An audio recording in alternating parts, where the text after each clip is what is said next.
వాస్తవం ఏంది అంటే రేవంత్ రెడ్డి గారు ఎలక్షన్ ముందే చెప్పారు, రియల్ ఎస్టేట్ అంటే రేవంత్ రెడ్డి, రేవంత్ రెడ్డి అంటే రియల్ ఎస్టేట్ అని.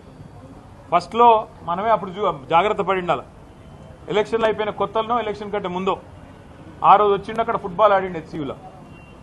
హెచ్సియూకి వచ్చిండు, ఫుట్బాల్ ఆడిండు, అప్పుడే కన్ను పడ్డది భూముల మీద. ఇప్పుడు పిల్లల్ని ఫుట్బాల్ ఆడుతూ ఉన్నాడు, లెక్క చేయట్లేదు. నా డబ్బుల కోసం, మా కమిషన్ల కోసం ఏదైనా సరే, పిల్లలు చచ్చినా సరే, ఏదేమైనా సరే, కానీ నేను వదిలిపెట్టను అన్నట్టుగా రేవంత్ రెడ్డి వ్యవహారం ఉన్నది.